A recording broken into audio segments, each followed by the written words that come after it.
नमस्कार। भाषा ज्ञान पर आधारित हमारे चैनल हिंदी जगत में आपका स्वागत है। हमारा आज का वीडियो कक्षा 10वीं कोर्स ब के पाठ्यक्रम में सम्मिलित व्याकरण पाठ मुहावरे के बहुवैकल्पिक प्रश्नों पर आधारित है। ये प्रश्न न केवल वर्तमान में चल रही ऑनलाइन परीक्षा हेतु उपयोगी हैं, बल्कि पाठ के गहन अध्ययन में भी सहायक सिद्ध होंगे। तो आइए प्रारंभ करते हैं। प्रश्न 1। मुहावरे ऐसे वाक्यांश हैं जो डैश प्रयुक्त होते हैं। सदैव स्वतंत्र रूप में, सदैव वाक्यांश के रूप में, जन कथन के रूप में, सामासिक पद के रूप में। उत्तर सदैव वाक्यांश के रूप में। प्रश्न 2।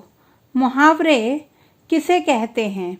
किसी विशेष अर्थ में रूढ़ होने वाले वाक्यांश, साधारण अर्थ का बोध कराने वाले वाक्यांश, लोक में प्रचलित कथन, उपर्युक्त में से कोई नहीं। उत्तर किसी विशेष अर्थ में रूढ़ होने वाले वाक्यांश। प्रश्न 3। विशेष अर्थ में रूढ़ हो जाने के कारण मुहावरे को डैश भी कहा जाता है। वक्रोक्ति, रूढ़ोक्ति, वाग्धारा, लोकोक्ति। उत्तर रूढ़ोक्ति। प्रश्न 4। मुहावरों के संदर्भ में सत्य कथन नहीं है, लक्षण शब्द शक्ति का बोध कराते हैं, इनका स्वतंत्र प्रयोग संभव नहीं, समानार्थक शब्दों से बदलना संभव, रूप में परिवर्तन नहीं होता। उत्तर समानार्थक शब्दों से बदलना संभव। प्रश्न 5। आंखें बिछाना मुहावरे का सही अर्थ है डराना, प्रेम पूर्वक स्वागत करना, प्रतीक्षा करना, खुशामद करना। उत्तर प्रेम पूर्वक स्वागत करना। प्रश्न 6। अगर मगर करना मुहावरे का सही अर्थ है झूठ बोलना, काम करने से इनकार करना, बहाने बनाना, काम से बचना। उत्तर बहाने बनाना। प्रश्न 7।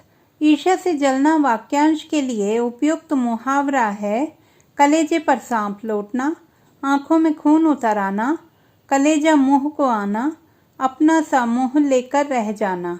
उत्तर कलेजे पर सांप लौटना। प्रश्न 8। उपयुक्त विकल्प चुनकर वाक्य की पूर्ति कीजिए। पुलिस की मार से अच्छे अच्छे के डैश जाते हैं।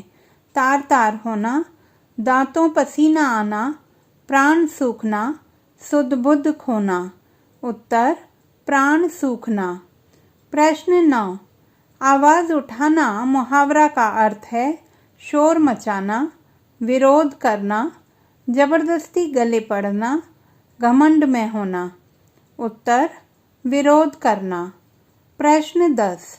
अपने बेटे की राह देखते देखते बूढ़ी माँ की डैश डैश डैश।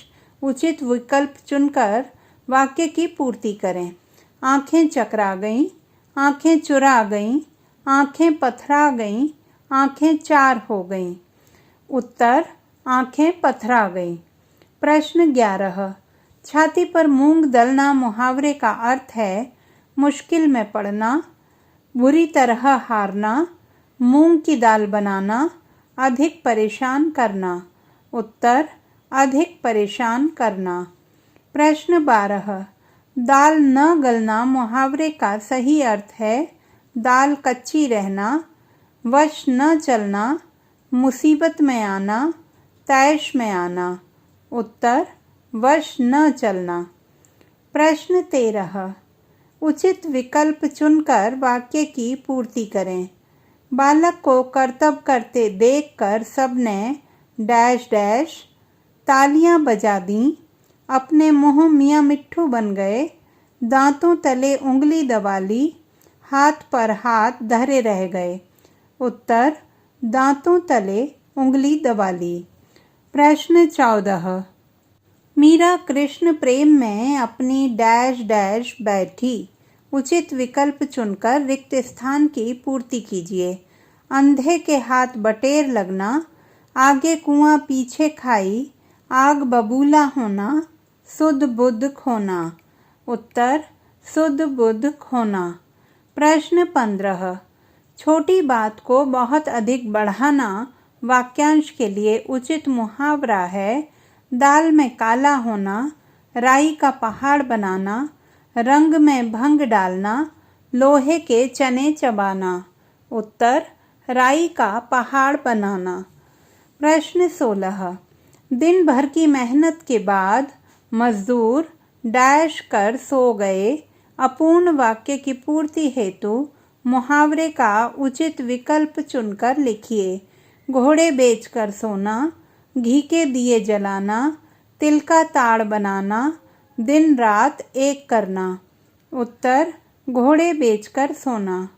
प्रश्न 17। पीठ ठोंकना का अर्थ है पिटाई करना, मैदान छोड़कर भाग जाना, पीठ का इलाज करना, उत्साह बढ़ाना। उत्तर उत्साह बढ़ाना। प्रश्न 18। खुशी में बाधा पड़ना के लिए उपयुक्त मुहावरा है जंगल में मंगल, रंग में भंग पड़ना, आँख की किरकिरी, फूला न समाना। उत्तर रंग में भंग पड़ना। प्रश्न 19। जब खुद कमाओगे तो डैश डैश डैश। वाक्य की पूर्ति हेतु उचित विकल्प का चयन कीजिए। आग में घी डालोगे, आसमान सिर पर उठाओगे, आटे दाल का भाव मालूम होगा, अपना उल्लू सीधा करोगे। उत्तर आटे दाल का भाव मालूम होगा। प्रश्न 20। नाक रगड़ना मुहावरे के सही अर्थ का उचित विकल्प है खुशामद करना, प्रतिज्ञा करना, हार मान लेना, पश्चाताप करना। उत्तर खुशामद करना। प्रश्न 21। अपना उल्लू सीधा करना मुहावरे के अर्थ का उचित विकल्प है उल्लू को दक्ष बनाना, उल्लू को ज्ञान की बातें सिखाना, अपना स्वार्थ सिद्ध करना, लज्जित होकर चुप रह जाना। उत्तर अपना स्वार्थ सिद्ध करना। प्रश्न 22। आस्तीन का सांप मुहावरे के अर्थ का उचित विकल्प है कपटी मित्र, खुशामद करना, निर्दोष पर दोष लगाना, सांप पालना। उत्तर कपटी मित्र।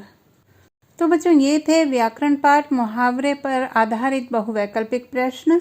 आशा करती हूँ कि यह वीडियो पाठ को सूक्ष्म रूप से समझने में सहायक सिद्ध होगा। व्याकरण के अन्य पाठों पर आधारित हमारे वीडियो देखना ना भूलें। भाषा संबंधी किसी भी समस्या के समाधान हेतु बने रहिए सुनीता भटनागर हिंदी जगत के साथ। आपका दिन शुभ हो।